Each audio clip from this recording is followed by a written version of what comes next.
Davide here. Who else if not your impertinent collector?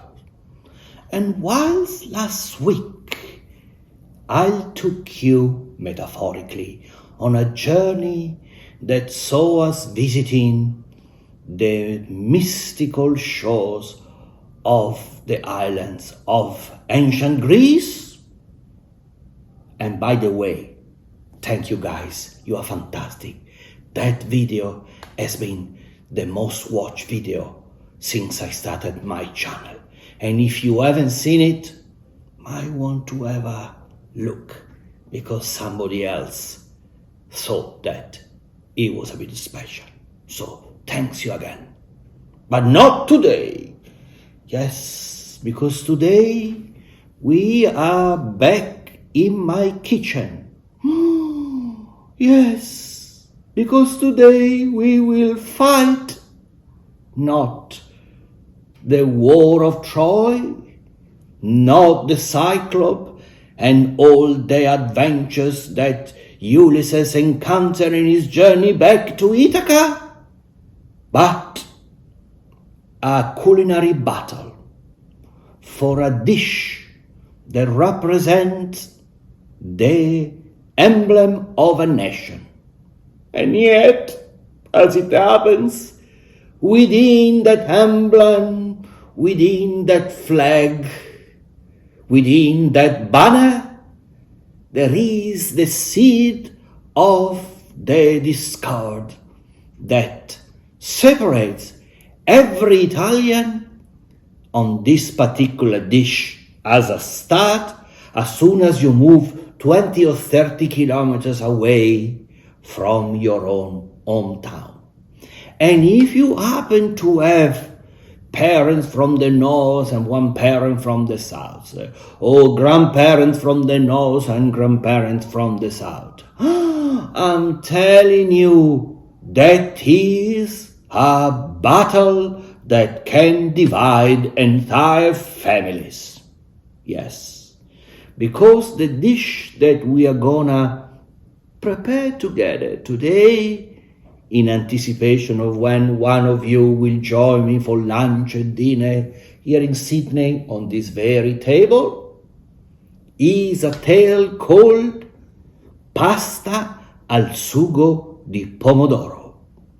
Tomato sauce pasta. You think it's easy, you think it's basics. Somebody says that life is an IQ test. And let me tell you, if life is an IQ test, the tomato sauce is a culinary test. Because you would expect that its simplicity means that you can't get it wrong. And yet is in the sophistication of what is simple that we have the biggest challenge. Because if you fail something difficult, somehow you are justified. But the smallest mistake in something that is considered elementary might warrant your execution. Yes. And so, yes, tomato sauce pasta. What is about it? Yeah, you pick the right ingredients, you cook the pasta until it's al dente, you add some basil, you add some cheese. That's it, it's all done. Ladies and gentlemen, not quite. So, are you ready to join me in this culinary discovery? Let's find out. Now, it goes without saying that I will tell you and I will cook with you the way I do it, the way my dad loved it. But at the same time, I'm gonna share with you the variables that might pitch you against an entire community as you travel around the world and you encounter the Italian sons of the immigrants. Oh, how terrible! I love them, but they've lost their way in a sense. But maybe I'm not supposed to say that, because I myself have lost the way, because I've been living outside Italy for nearly 30 years. What do I know? But what I know is that I try to lock in my palate and in my hands and in my eyes and in my brain the key experiences of few key dishes that I personally believe I master, and this is one of them. So let's start with what Italians we call the soffritto di cipolla. That's the base for your tomato pasta sauce, okay? And that's where things immediately started to be complicated. Here is why. Yeah, because we have onions, people who do it only with the onions, garlic, people who only do with the garlic, and people who do with onions and garlic. That's the way I do it. But you must be aware that there are people that also have the passata di pomodoro. That is the tomato that has been cooked and strained, and then it goes straight into the pan, sometimes with a little bit of garlic, sometimes even without garlic. And sometimes the passata di pomodoro has basil leaves added to it during the fermentation process, the storage process, and sometimes absolutely not. But the basic question that we need to ask first is onion or garlic? In my case, is definitely never garlic for the classic red sauce tomato. Okay? If you're doing something else, yeah, we can go the garlic. But I tend to add one head of garlic in what the Italian call in camicia, with a shirt. It means that I don't have the garlic clean and cut. I put it within its own skin. I let it cook together with the onion, and then at some point I have the option to take out the garlic, or certainly to remove the skin as it will detach itself from the body of the head. So this is our first hurdle. Wait, because there are at least 8 or 9 of them. These Italians are fussy. We are. That's why we are who we are. As you can see, now that we have overcome the first challenge of deciding garlic or onion, and we have settled for the onions no matter what, that's my choice, you are then confronted with 3 options. I only have 2 here with us. We have a white onion that I couldn't even find in a supermarket here in Sydney. Oh, how disgraceful.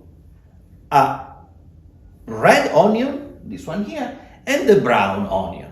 So, which one should it be? Well, let me tell you, this is an easy one. It should always be the brown onion. Why? Because of the 3 is the one that is the sweetness, and therefore it will balance the acidity of the tomato. Remember, that is also the reason why the French do the soupe à l'oignon, the onion soup, with the brown one, no other colors. Okay? So, let's get this over. Complicated? Not really. Obstacle number 3. This is one of the most important one. What type of tomato? And the first division that we have is fresh tomato or canned tomato. Now, in my experience, and is the experience of somebody who has lived around the world and has considered the pasta al pomodoro my very comfort food, I always tend to go for canned tomato for two reasons. First, I get the Italian tomatoes. It might be an illusion, it might be a placebo, it might be a bias, but I like the idea that I get an Italian tomato. Now, the other option that you have is that in commercial supermarket you find what is already passata, so tomato sauce already pure without anything, sometimes with basil. I stay away from that. Like Dracula stays away from the sun that is hitting my face very soon. Okay, so I always go for the canned tomato. I always go for the Italian canned tomato. Then I always go for the Italian canned tomato where you don't have the tomato that have been chopped. I want the whole tomato in its entirety, and I will cut it and prepare it as I make the sauce. I don't want them already chopped. I want them whole. And then, if you can, it's not always possible to be. Sometimes I go to great lengths. Sometimes I'm running out of time. I am where I am and I buy what I find available. But if I can, I buy the tomato can that says San Marzano. Why? Because this San Marzano tomato were at the basis of every culinary dish in Italy that had tomato. It then was replaced by tomato cultivation that were more efficient, easier, more resistant to bugs. They could produce more tomato during the year. And so for many, many years had been abandoned. But now it's coming back because of course now cooking and food and the hospitality industry and the reputation of the Italian food, the Italian cuisine around the world is such that there is like a strong movement that is looking for the key ingredient that somehow have been forgotten, but they were originally used for a reason. So this is the reason why whenever I can, I always go for San Marzano. The only exception where I don't use tomato can to do my pasta al pomodoro is if I find myself in either Italy, in France, in Spain, or in Greece. Why? Because there at the local market, I can find real tomato. Not like this one here. This one look like tomato, but they smell absolutely like nothing. Okay? So remember, unless you have found yourself in those places, always go for the canned tomatoes. If you find yourself in those countries, I wouldn't venture any other country really, to be honest. This is my choice. We are getting somewhere. We are now fast racing towards the finishing line. Yes, because now we have reached the pasta.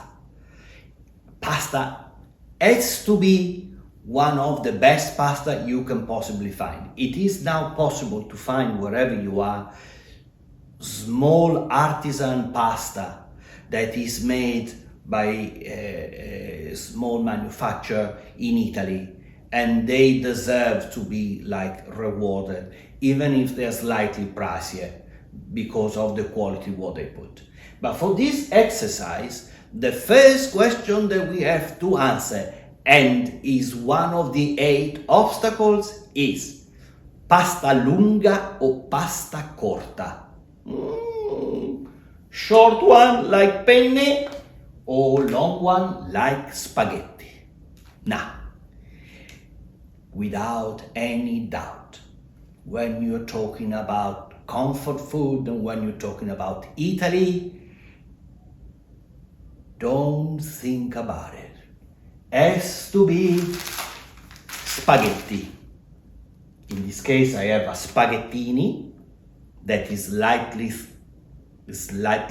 thinner than the spaghetti, because they got all the different numbers. This is number 4, but the reality has to be pasta lunga. And when you go down that route, don't pick tagliatelle, don't pick pappardelle, don't pick like bigoli, don't get distracted. This tomato sauce pasta requires spaghetti, or like in this case, spaghettini. My number is number 4, but it could be number 5, number 6. No higher than that, but definitely spaghetti. Getting somewhere? Yeah, I hope so. Now, you would think this is easy. Of course, pasta pomodoro, tomato sauce pasta, required basil. Yes, except that there is a clash, and there are 2 philosophical schools within Italy. Would you put cheese if you put basil? Yes, believe me or not, in some region, in some town, in some villages, in some families, if you put basil, you don't put cheese. And if you put cheese, you don't put basil. In my case, partially because I'm coming from the north of Italy, and so we are very attached to this dish. My dad was very attached to this dish. I would make this dish to my dad on a number of occasions when we were alone, but the reality is that I would go down the path of using cheese and basil. And notice that I say cheese. Yes, because then the battle is between Grana Padano and Parmigiano Reggiano.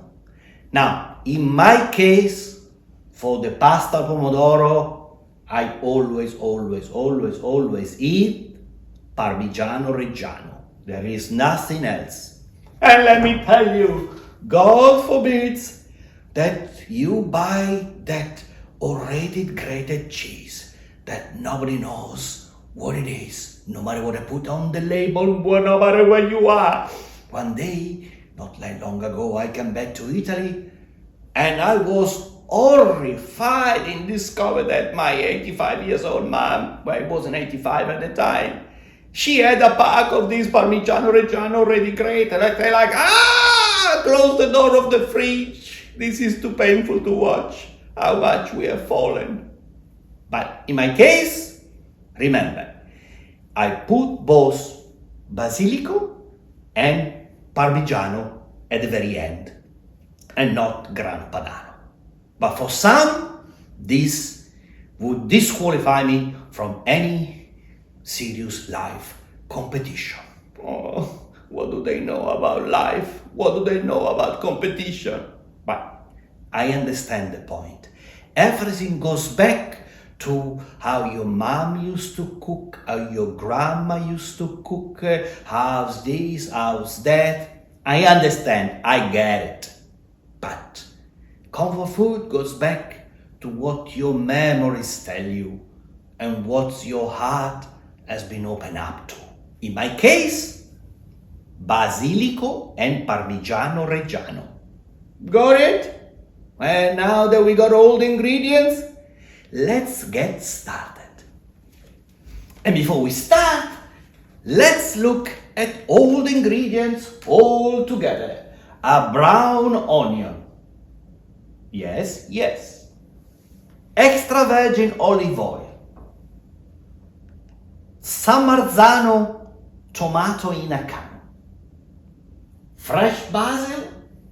In my case, oregano from Greece. Oh, Greece, how much I love you. This is a sentimental thing. Some ground pepper, and at the end, Parmigiano Reggiano. There is one last conundrum that will bug the expert as they judge you in everything you do. Would you put sugar in your sauce as you are cooking it to cut through the acidity. Number one. Number two, would you replace the sugar with a little bit of wine? Some regions do all of that. The people who use the fresh tomato, normally in those countries, Greece and Italy and Spain and France, they have such a quality of the tomato, such a natural sweetness of the tomato, they don't really need to add sugar or anything else. They wouldn't allow that one to pollute the sauce. Yes, like in my case, I add a pinch of sugar to cut through a little bit of the acidity that has been like created by keeping the tomato in the can. And the tomato anyway, they are acidic by nature. You got this combination of a little bit of acidity and a little bit of sweetness. Got it? Let's get started. And let's see if my shirts will come out unscathed from the cooking of this sauce that has a reputation to splatter everywhere. Let's see if these shirts, I'll be able to use it tomorrow when I go to work, when my colleagues will not be aware that I've been filming this video for your own benefit and for my own personal enjoyment. Yeah, that's important too. And now here we are on the stove. As you can see here, my water is boiling and has been salted when it was cold, and now it's boiling. I lower the temperature. Here I have my spaghetti that are ready to go, that if I look at how much you will cook it, probably will say like 9 minutes, 10 minutes, but I will have to check very, very careful to make sure that I don't get it wrong. And the other things that you might see here is that I have the oil that is extra virgin olive oil that is getting to the right temperature. Whilst here I have my poorly chopped onions, because not everybody is the son of a ninja or a ninja himself. Okay? So this is just to show, I let this one open up a little bit. This is just so that for this simple dish, you don't need to have like a brunoise, a perfectly cut little square like the French do. I love the French cuisine, don't get me wrong. This one is cucina povera fundamentally. And so you can see it's relatively like uniform, but at the same time is a bit not properly chopped. Okay? But now my oil is now at the right temperature and I can basically put it in, and if you were here with me, you would hear a gentle already happening here. Okay?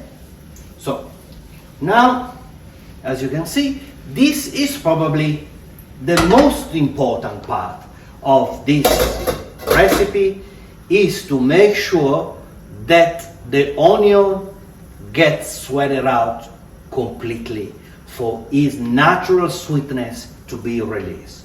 Because if I put the tomato when the onion is not fully cooked, what will happen is that the onion will still get cooked in the sauce, but you will not get the same level of natural blend of the sweetness of all the different ingredients. So we have all this one going, and in the meantime, what I have here, I have my tomato can that I already opened. This one are whole tomatoes. So what I do, I take a knife and I put the knife inside and I start, once it's inside, chopping the tomato like this. Okay? So now, whilst this one is going, there are little things that maybe you realize that you forgot. Like in my case, I forgot to have the garlic around here. So in a second I will leap behind the camera and grab my garlic. So don't go away as I get my head of garlic, as I promised, because that's what I do, that's what I use. So you will see exactly what I mean. Together with a small onion, I also add a bit of a small garlic, but it doesn't really matter. So I put it down here, I press it, I put 2, but the second one is even smaller than the first one. And that's why when I call them in camicia, so they still have the skin. I put them in, and it is very important. If you put garlic and onion, don't put the garlic before the onion, because the garlic will cook faster and the garlic will burn. And once the garlic is burned, that's it, that's the end of your tomato sauce. You will have some sort of like, you can't really pinpoint of what it is, but an expert on tomato sauce, on salsa di pomodoro, will be able to tell that there is something not quite right. And that's the challenge, making sure that what is allegedly very simple is executed to perfection, to give the illusion that simplicity in life is easy to acquire. Talk about happiness. But, so you can see now my nice little onion, how it's getting cooked, and you can see there is no burn, there's nothing of that sort, everything is getting on a right color. Now, one of the other object of contention in relation to the sauce is the vessel. In my case, I'm using a stainless steel pan, but you know, like there are regions in Italy where they use specially made terracotta, and they use that one all the time. In some cases, there are jars, and those jars are cooked on the stove or by the fireplace. You got all of that. But in modern times, this is the best way of doing it. Now, I can see that my onion is starting to get quite, not dark, but quite blonde. And that's where I know that the time has come to put my tomato. But before I put the tomato, what I do, I sprinkle the oregano right into it. And you can see there will be some little sticks that come in that I will fish out a little bit later. And now, this is also very important. Now that I add these ingredients, the color has changed. I have no longer a reference in terms of where you are. So I must be extremely careful not to wait too long, because this is the time now where I really have to put the tomato in. And here they come. And you will see some have been chopped, some have not been chopped, and that is fine. So you can see how the good tin also have the ceramic on the inside. To me, is a good indication that it's a good product. This is an Italian product, San Marzano. You can't go wrong. So, and now they have been a little bit chopped when they were still in the can, as I show you. Let me show that the fire is on. And so here it comes. So now, what I do, I gently incorporate the onions into the tomato. The fire is still on a very high fire, but once the tomato reach the right temperature, because the tomato has cooled down the onion for obvious reason, but once this one is now at the right temperature, that I see that it start boiling it, simmering, that's where like I will start to lower the flame. So now this is the time where I put just a pinch of salt in the tomato sauce before the sugar. So now remember, in the water of the pasta there is already salt, quite a lot of it. And then, you know, Italian, Asian, they all have different flavor. Oh, they don't want any salt. I don't have enough salt. You know, I like it salty. So be a little bit mindful. So what I do, I salt the pasta, obviously, and then very little I salt the tomato sauce with a different salt, but that doesn't matter. You know, just to make sure that it's not over salted, because at the end I will have to add the Parmigiano. So now I stir my tomato sauce, and now this one is going, is beautifully simmering, and that is where we are getting ready to drop the pasta in.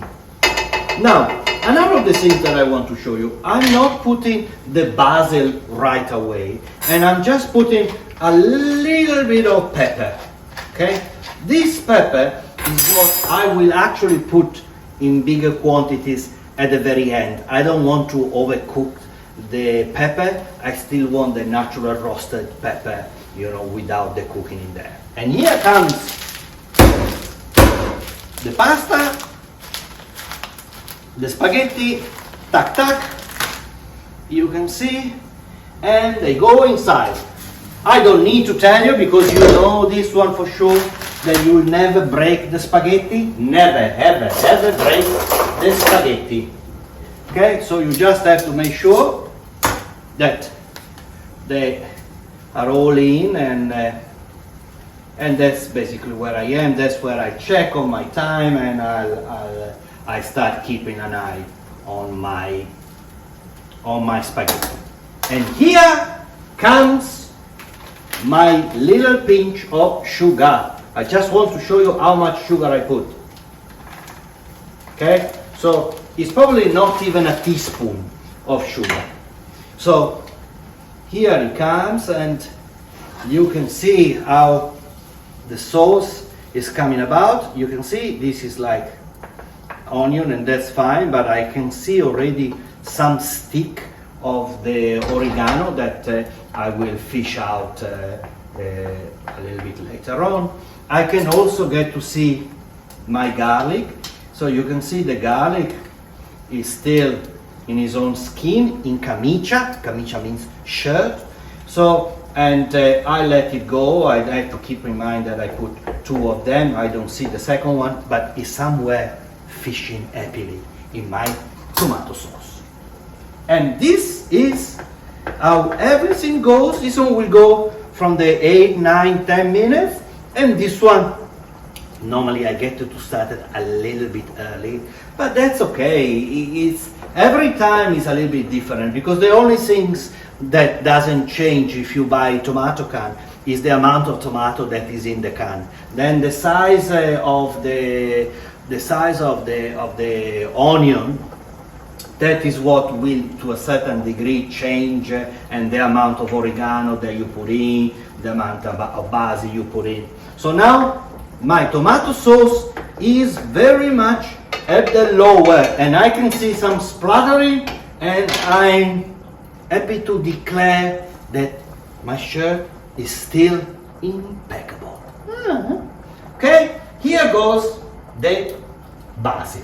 Now for the basil, one of the things that I don't do, I don't cut the basil with a knife. I get the bigger leaves, the nicest leaves, and I will have some more, so I'll just roll them like this, and I just crush them with my hand, and I'll dump them in like this, so that they will release, and then some more will be put in at the end. And here is how my tomato sauce is coming about. Delicious. And in Sydney, the sun is coming down, and my pasta is getting ready, and all the memories are coming to me like the note of a song that you used to like, and you have these notes coming up, and you can still pinpoint what the song is. You can still tell when did you fall in love with that particular song. And this is what's happening with me here when I got all these aromas coming up. How wonderful. If you are still with me, this is basically what's happening with my tomato sauce and with my spaghetti. My spaghetti are cooking beautifully, and I noticed one of these new trends that I see everywhere, where they put the spaghetti in the sauce and then they cook it with the hot pasta. Yeah, I know, it's cool, and he makes for good TV, and it looks perfect when it's on the plate. By the way, I'm still here. But you know, this is not how we used to cook at home. This is not how Aurelia used to cook, how my mom used to cook. So now, let's stay focused, guys. And what we'll see is that I can now take out my garlic. And I can see that the garlic is really, really soft, that I can push it out of the skin with the spoon. But I just take it out. I take one out, and here is the second one. You can see still in the skin, so I know, you can see how when I push it, it comes out, and you see how soft it is. It can be broken down, but I'll take it out. I don't want it at this point. And my sauce, it still has some bits. So this is not a sauce that is uniform. You have a little bit of texture, and texture is very much what you want with this type of food. Okay? Favoloso. So now, here comes my spaghettini. I have to remember that this is a spaghettini. I'll fish it with my hand. I'll try not to get burned. I'll get myself a fork to quickly fish it out of the sauce, and this one will give me an indication. And notice, like, until now I didn't really need to taste the sauce or taste the pasta. So now let me get it. Okay, so I now know that I have 2 minutes to get this ready. But you can see already how it's coming, and the flavor is beautiful. It's perfectly seasoned, the sauce. So I'm really there. So not long to go, guys. Stick around.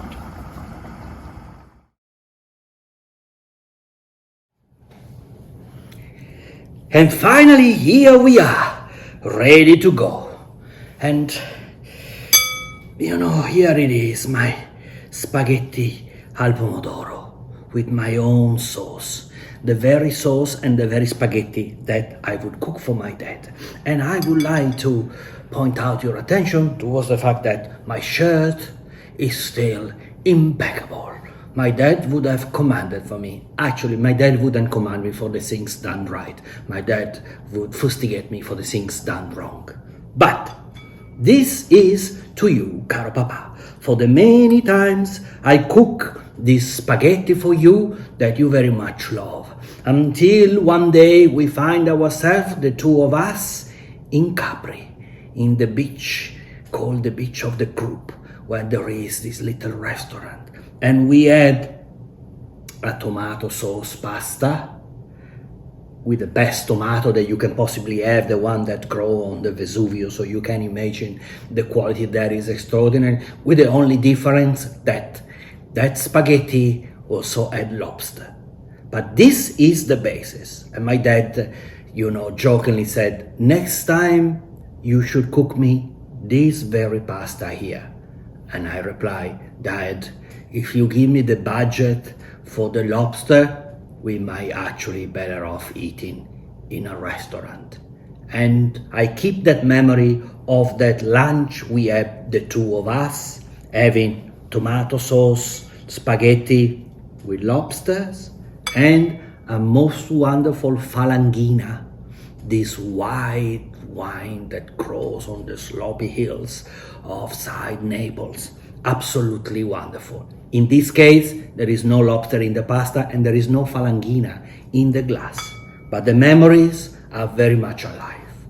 And one last consideration, when you cook yourself comfort food, don't forget to respect yourself. And so, eat at the table, eat with a proper napkin. Put yourself a nice glass, even if there is only tap water to drink, and eat those spaghetti or that comfort food with the memories of the people that you are hoping to rejoin one day. In the case of my dad, not so soon, Dad.